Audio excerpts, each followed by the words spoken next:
जय हिंद साथियों, किसान आंदोलन का 3 हफ्ते से ज्यादा समय हो चुका है। काफी लंबे समय से किसान सड़कों पर है, आंदोलित है, लेकिन सरकार का जो रवैया उनके प्रति है, देश के अन्नदाताओं के प्रति जिस प्रकार की उदासीनता सरकार दिखा रही है, संवेदनहीनता दिखा रही है, उसका उदाहरण कहीं आपको दुनिया में नहीं मिलेगा। देश के वो किसान जो हमारे आपके लिए अनाज पैदा करते हैं, हमारा आपका पेट पालते हैं, वो चाहे प्रधानमंत्री हो, मंत्री हो, सांसद हो, विधायक हो, सबके बच्चे इन्हीं का पैदा किया हुआ अनाज खाते हैं। आज वो अन्नदाता सड़कों पर बैठा हुआ है 3 काले कानूनों को वापस लेने की मांग को लेकर, तो उसे पानी की बौछारें झेलनी पड़ती है। इस ठंड के महीने में उसको लाठियों से पीटा जाता है, उसकी आंखें फोड़ दी जाती हैं, उसके ऊपर आंसू गैस के गोले छोड़े जाते हैं, और तो और उसको आतंकवादी कहा जाता है, उसको खालिस्तानी कहा जाता है, उसको टुकड़े टुकड़े गैंग कहा जाता है, उसको अर्बन नक्सल कहा जाता है, उसको पाकिस्तान और चाइना से मिला हुआ कहा जाता है, उसको एक साजिश करता पेंट करके पेश किया जाता है। ये कितने दुर्भाग्य की बात है, और भारतीय जनता पार्टी के मानसिक दिवालियापन का कितना बड़ा उदाहरण है ये, कि जो अन्नदाता आपके हमारे लिए अनाज पैदा करता है और उन्हीं का पैदा किया हुआ अनाज भाजपाई भी खाते हैं, आज सारे के सारे भाजपाई उन्हीं अन्नदाताओं को आतंकवादी कह रहे हैं। वो अन्नदाता जिनका बेटा जब वो धरने पर थे, आंदोलन पे थे, बेटा सुखबीर सिंह सीमा पर शहीद हो गया। बेटा भारत माता की रक्षा के लिए शहीद हो रहा है, पिता धरती माता की रक्षा के लिए आंदोलन कर रहा है, और ऐसे किसान को आप आतंकवादी कहते हैं। और मैं तो पूछना चाहता हूं भारत की सरकार से कि कितना कमजोर है तुम्हारा गृह मंत्री, कितनी कमजोर है तुम्हारी सरकार, कि तुम्हारी सरकार के रहते हुए आंदोलन में कभी पाकिस्तानी घुस जाते हैं, कभी चाइना वाले घुस जाते हैं, कभी अर्बन नक्सल घुस जाते हैं, कभी टुकड़े टुकड़े गैंग घुस जाते हैं, कभी खालिस्तानी घुस जाते हैं, कभी आतंकवादी घुस जाते हैं। अरे अगर तुमसे देश नहीं संभल रहा है तो इस्तीफा दे दो, लेकिन ये झूठे आरोप लगाकर किसानों को बदनाम करना बंद करो। और तुम्हारी देशभक्ति क्या है?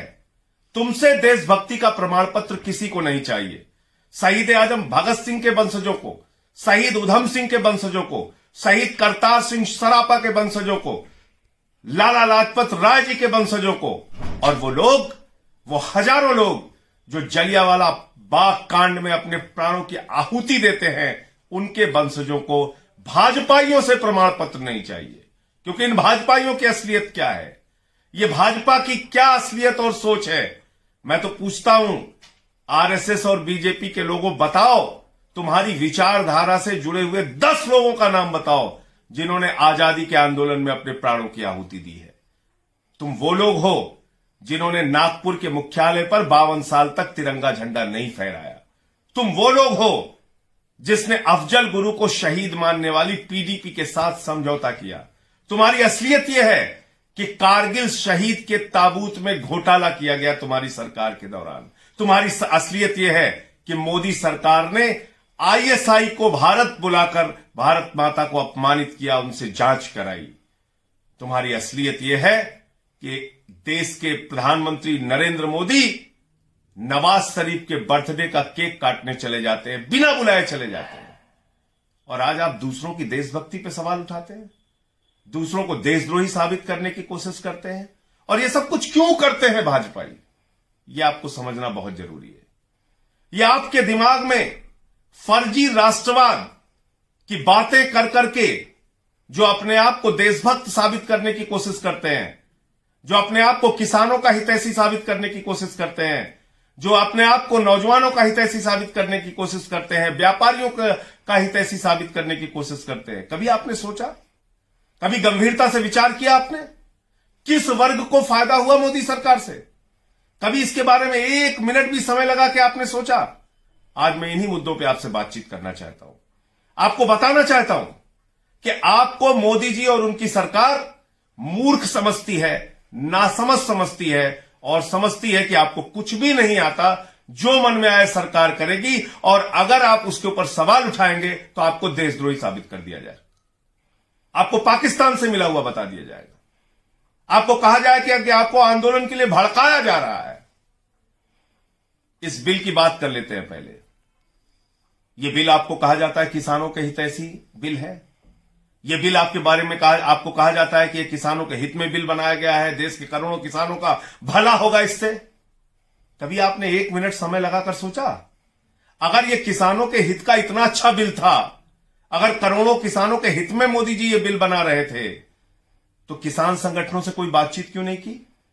किसान संगठनों को पहले क्यों नहीं समझाया कि यह बिल बहुत अच्छा है और आपके लिए है? लॉकडाउन के दौरान जब दुनिया की सबसे बड़ी आपदा हिंदुस्तान में आई थी, उस आपदा में अवसर तलाशते हुए मोदी जी ने ऑर्डिनेंस के जरिए, अध्यादेश के जरिए यह बिल पास किया। इतनी क्या जल्दी थी आपको? क्या जल्दी थी आपको यह बिल पास करने की? आज मैं आपको बताता हूं कि जल्दी क्या थी। आज मैं आपको खुलासा करना चाहता हूं कि यह बिल बनाया किसके लिए गया है। आज मैं आपको यह बताना चाहता हूं कि ये राष्ट्रभक्त अपने आप को कहने वाले, देशभक्त अपने आप को कहने वाले, कैसे इन्होंने भारत माता का सौदा किया है। और यह बिल अडानी की गुलाम सरकार ने अडानी के लिए बनाया है, अंबानी के लिए बनाया है। यह बिल अडानी की गुलाम सरकार, मैं इसलिए कह रहा हूं कि अडानी के चंदे से पार्टी चलाते हैं, अडानी के चंदे से दफ्तर चलाते हैं, अडानी के चंदे से इनकी रैलियां चलती हैं, अडानी के लिए कानून देश के अंदर बनाते हैं, अडानी के हाथों एयरपोर्ट बेचते हैं, अडानी के हाथों पोर्ट बेचते हैं, अडानी के हाथों बड़ी बड़ी कंपनियां सरकारी बेचते हैं, और अडानी के हाथों देश की कृषि का सौदा इन्होंने किया है, किसानों का सौदा किया है। एक एक करके मैं कागज दिखाऊंगा। 2.5 साल पहले 100 एकड़ जमीन का लैंड यूज चेंज करने के लिए 2017-18 में 100 एकड़ जमीन का लैंड यूज चेंज करने के लिए एक एप्लीकेशन अडानी देता है। किसको? खट्टर सरकार को, हरियाणा के मुख्यमंत्री को।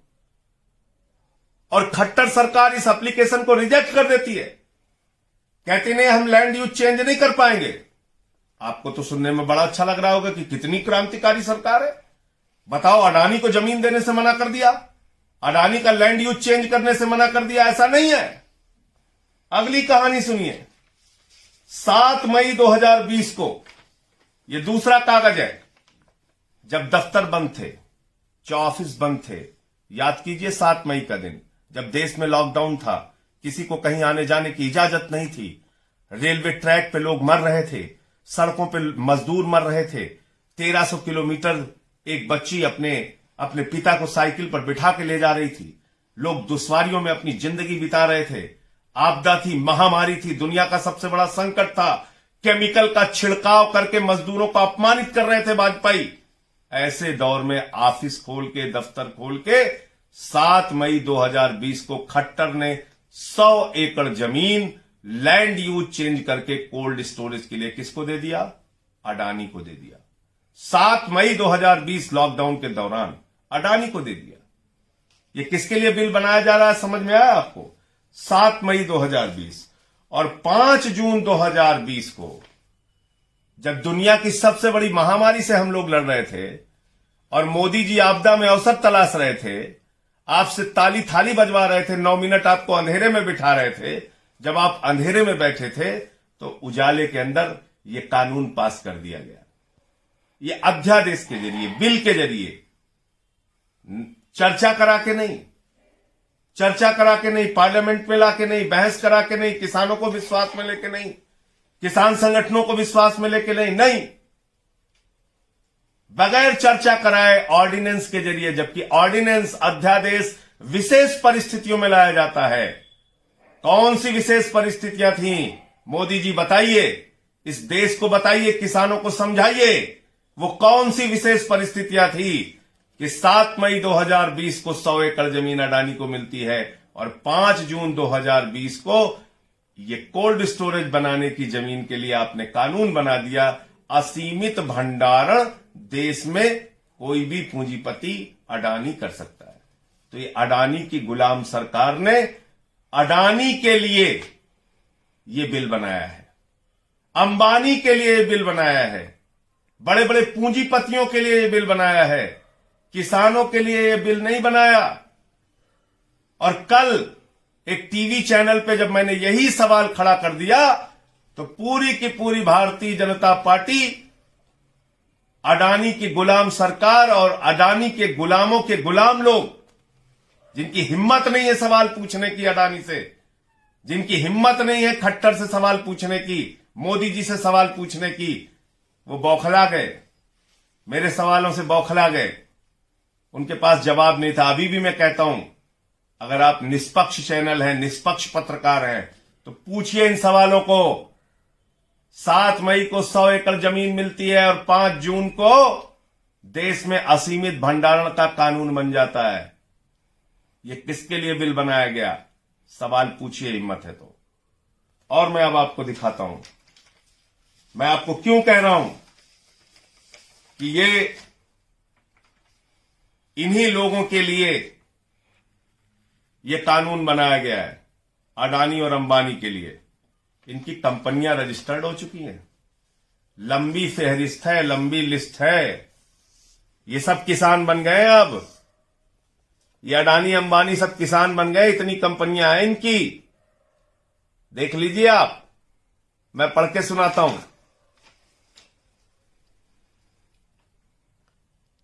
Reliance Agrotrek Limited, Reliance Agro Trading and Marketing Private limited, Reliance Agro Food Industries Private limited, Reliance Agronics Private limited, Reliance Agrotech Private limited, Reliance Retail Limited, Reliance fresh limited, Reliance Dairy Foods Limited, Reliance Hyper Mart Limited, Reliance Integrated Agri Solutions Limited, Reliance Proteins Limited, Reliance Food and Beverages Services Limited, Reliance Agri Products Distribution Limited, Reliance Food Processing Solutions Limited, Reliance Supply Chain solutions Limited, Reliance nutritional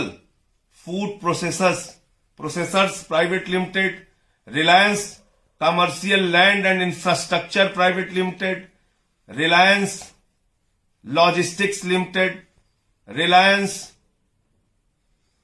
fresh limited, Reliance logistics Barnala limited, Reliance logistics Bathinda limited, Reliance agri logistics limited, Reliance agri logistics Dahod limited, Reliance agri logistics Darbhanga limited, Reliance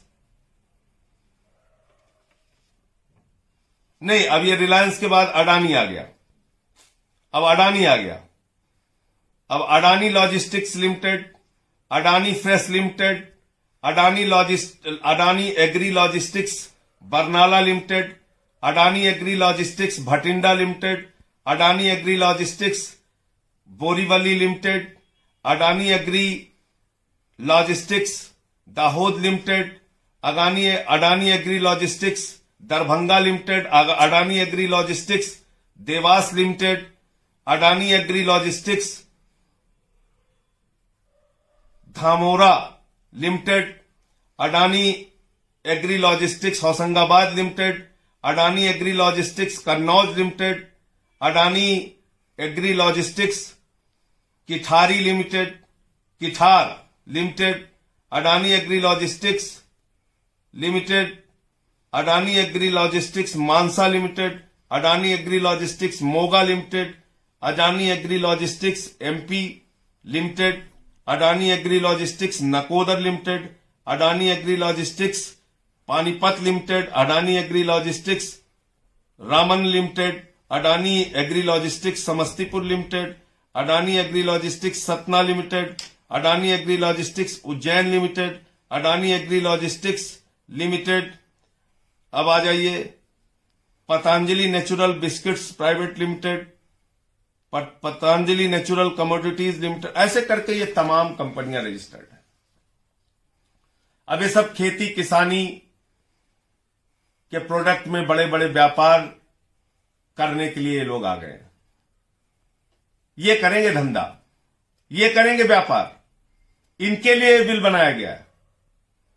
इतनी कंपनियां इन्होंने अपने नाम पे registered करा ली हैं। इसको समझिए, पहचानिए। ये देश की सरकार अडानी और अंबानी की गुलाम सरकार मैं इसको क्यों कहता हूं? ये सब कुछ धीरे धीरे बेचते जा रहे हैं, पूरा देश बेचते जा रहे हैं। हमको आपको नींद से जगना होगा, हमको आपको इनसे सवाल पूछना होगा। देश को बिल्कुल, देश की अर्थव्यवस्था को बर्बादी की कगार पे पहुंचा दिया। लाखों करोड़ रुपए का कर्जा माफ कर दिया गया है, लाखों करोड़ रुपए का, 10 लाख करोड़ रुपए का कर्जा माफ हुआ है। और किन किन लोगों का हुआ है? अडानी अंबानी बंधु के अलावा नीरव मोदी, निशांत मोदी, ललित मोदी, मेहुल चौकसी, विजय माल्या, कल्पेश वैद्य, आशीष जोबन, सनी कालरा, आरती कालरा, संजय कालरा, वर्षा कालरा, सुधीर कालरा, जतिन मेहता, उमेश पारिख, कमलेश पारिख, निर्लेश पारिख, विनय मित्तल, एकलव्य गर्ग, चेतन जयंतीलाल, दंपति बेन चेतन, राजीव गोयल, अलका गोयल, रतीश जैन, हितेंद्र नागेंद्र भाई पटेल, मयूरी बेन पटेल, आईसी भाई पटेल, सुरेश भाई पटेल, 10 लाख करोड़ रुपए का कर्जा इन लोगों के ऊपर है, 10 लाख करोड़ रुपए का। और ये सब कुछ बट्टे खाते में डाल दिया गया है। 10 लाख करोड़ का कर्जा बट्टे खाते में, इनका नाम हटा दिया गया। अब ये खाते में नहीं दिखेंगे आपको। तो ये है 10 लाख करोड़ रुपए देश का डुबा कर बैठी हुई सरकार।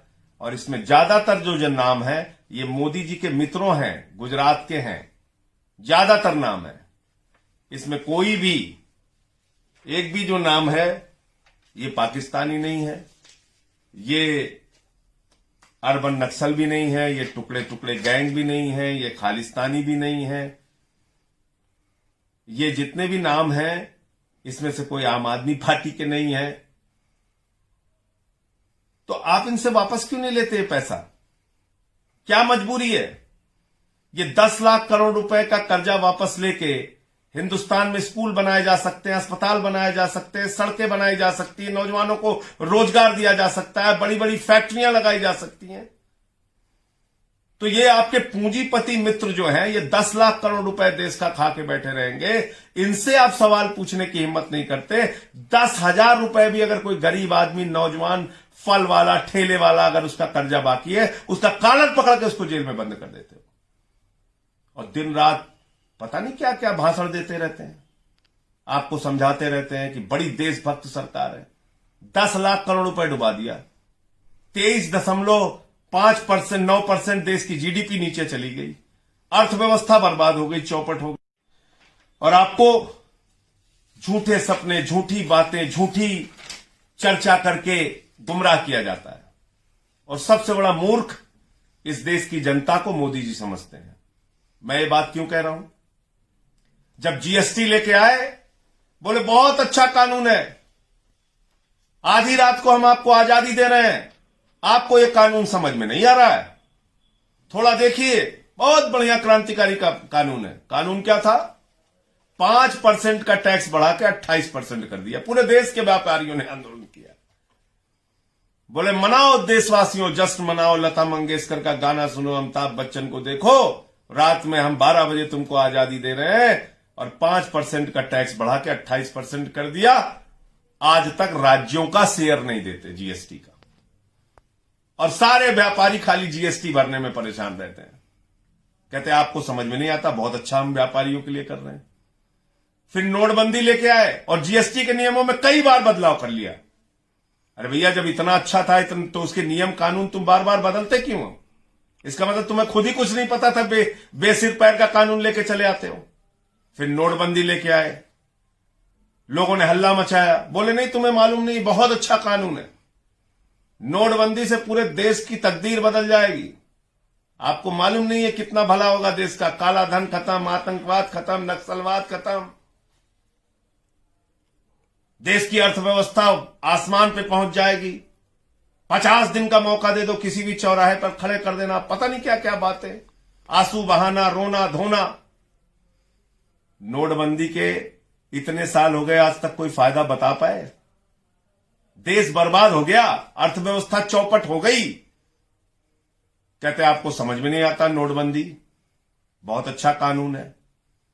69 बार नोटबंदी के नियमों में बदलाव किया इसी सरकार ने, जो उस नोटबंदी को लागू करती है। आज ये बोलती थी, सुबह फिर वो बोलती थी, शाम को फिर ये बोलती थी, सोते में फिर ये, जगते में फिर ये। उसके बाद प्लेटफॉर्म बेचने लगे। हम लोगों ने पूछा, भाई रेल का प्लेटफॉर्म क्यों बेच रहे हो, ट्रेनें क्यों बेच रहे हो? बहुत अच्छा देश हित में काम हो रहा है, आपको समझ में नहीं आ रहा है। बीपीसीएल बेचने लगे। हमने कहा भाई मुनाफे की कंपनी है बीपीसीएल, आप बीपीसीएल क्यों बेच रहे हैं? नहीं समझ में आ रहा है आपको? देश हित में काम हो रहा है, मत बोलिए देश हित में। भैया अडानी को एयरपोर्ट क्यों दे दिया आपने? देश का एयरपोर्ट है, भारत का एयरपोर्ट है, अडानी को एयरपोर्ट क्यों बेच रहे हो? देश की संपत्ति क्यों बेच रहे हो? नहीं समझ में आ रहा है आपको? देश हित में अडानी को एयरपोर्ट बेचना। एयरलाइंस बेच रहे हो, एयर इंडिया बेच रहे हो, क्यों बेच रहे हो? नहीं समझ में आ रहा है आपको? देश हित में एयरपोर्ट बेचा जा रहा है, देश हित में एयर इंडिया बेची जा रही है, देश हित में कोल बेचा जा रहा है, देश हित में सेल बेचा जा रहा है, देश हित में रेल बेचा जा रहा है। अरे एलआईसी क्यों बेच रहे हो भैया? जिंदगी के बाद भी, जिंदगी के साथ भी वो एलआईसी जो मुनाफे की कंपनी है, उसको आपको नहीं समझ में आ रहा है? देश हित में एलआईसी बेचा जा रहा है, देश हित में बैंकिंग सेक्टर बेचा जा रहा है। और हम आप इनके भाषणों से और टीवी पे जिस तरीके से ये लोग दबाते हैं, लोगों को धमकाते हैं, जिस तरह का आक्रामक भाषण देते हैं, मुकदमे लिखवाते हैं, गर्दन पकड़ के जेल में डाल देते हैं, इन सब चीजों से हम लोग आतंकित हो जाते हैं। तो ये रेल बेचे देश हित में, सेल बेचे देश हित में, कोल बेचे देश हित में, बैंकिंग सेक्टर बेचे देश हित में, एयरपोर्ट बेचे देश हित में, एयर इंडिया बेचे देश हित में, एलआईसी बेचे देश हित में, देश के किसानों को बेचे देश हित में, देश के नौजवानों को बेचे देश हित में। और आप सब कुछ बर्दाश्त करते जाते हैं, सहन करते जाते हैं। आपको मूर्ख समझती है सरकार, उसको मालूम है इनको जाति धर्म में उलझा कर रखो, किसी को खालिस्तानी बता दो, किसी को पाकिस्तानी बता दो, अपना और अपने भाइयों का, अपने मित्रों का काम करते रहो। मित्रों कौन? अडानी और अंबानी, जिनके चंदे से इनकी पार्टी चलती है, जिनके चंदे से इनकी सरकार चलती है। और मुझे खुशी है कि अब इस देश के लोगों ने पहचानना शुरू किया है, किसान भाइयों ने लाखों जियो के सिम तोड़े हैं और जियो का बहिष्कार किया। अडानी अंबानी का, इन पूंजीपतियों का बहिष्कार करना होगा। इनको इनकी हैसियत बतानी होगी। ये देश के किसानों के हित को कुचलकर राज नहीं कर सकते। ये देश के लोगों के हित को कुचलकर हमारा एयरपोर्ट ले लेंगे, रेल ले लेंगे, हमारा पोर्ट ले लेंगे, सब कुछ लेते जाएंगे, पूरी देश की संपत्ति को मोदी जी बेचते जाएंगे। कब तक चुप रहोगे? कब तक बर्दाश्त करोगे? और सब कुछ देश हित के नाम पे होता है इनका, सब कुछ देश हित के नाम पर।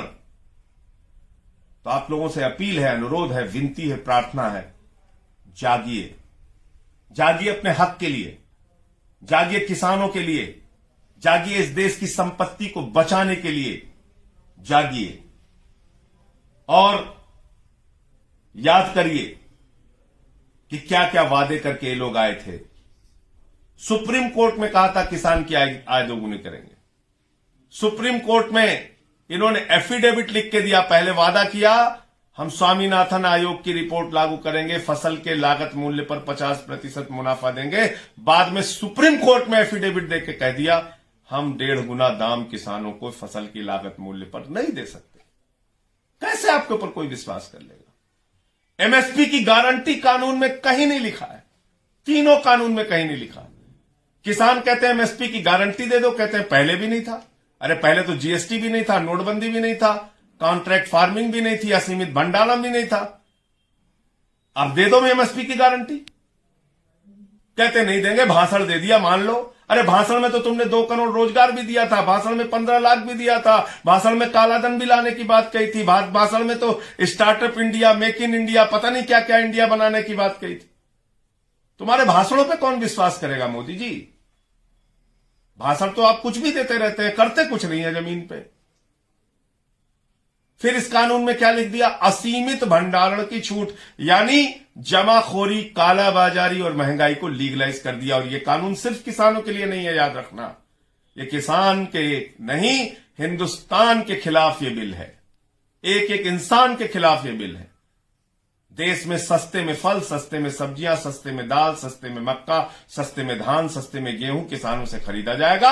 अडानी और अंबानी जैसे पूंजीपति, जिनकी ये कंपनियां मैंने अभी आपको बताया बनी हुई हैं, ये बड़े बड़े कोल्ड स्टोरेज में उन्हीं सामानों को आपके रखेंगी। जब बाजार में इसकी कमी हो जाएगी तो महंगे दाम में आपको बेचेंगी। जमाखोरी, कालाबाजारी और महंगाई को मोदी जी ने वैधता प्रदान कर दी, कानूनी वैधता प्रदान कर दी।